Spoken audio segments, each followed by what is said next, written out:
بسم اللہ الرحمن الرحیم۔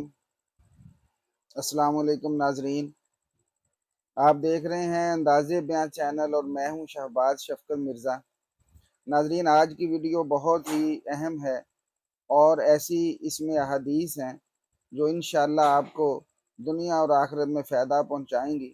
ضرور دیکھیے آج کی حدیث، اور اس ویڈیو کا عنوان ہے کہ بہترین اعمال کون سے ہیں۔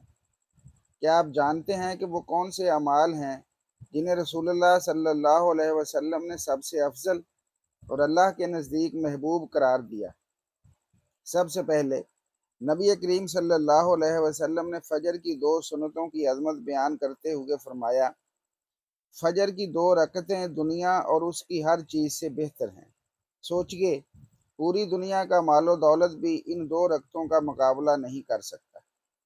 پھر ایک صحابی رضی اللہ تعالیٰ عنہ نے پوچھا، اسلام کا بہترین عمل کیا ہے؟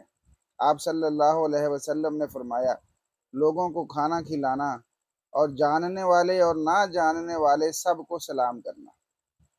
ایک اور حدیث میں رسول اللہ صلی اللہ علیہ وسلم نے جنت کے بلند محلات کا ذکر فرمایا جن کا باہر اندر سے اور اندر باہر سے نظر آتا ہے۔ پھر بتایا کہ یہ محلات ان لوگوں کے لیے ہیں جو نرم اور پاکیزہ گفتگو کرتے ہیں، لوگوں کو کھانا کھلاتے ہیں اور نفلی روزوں کا اہتمام کرتے ہیں، اور رات کے وقت جب لوگ سو رہے ہوتے ہیں اللہ کے لیے نماز پڑھتے ہیں۔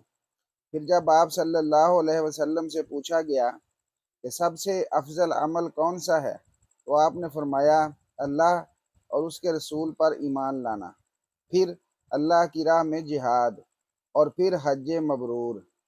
علماء فرماتے ہیں کہ مختلف احادیث میں مختلف اعمال کو افضل قرار دینے کی وجہ یہ ہے کہ ہر سوال کرنے والے کے حالات، ضرورت اور مقام کے مطابق جواب دیا گیا۔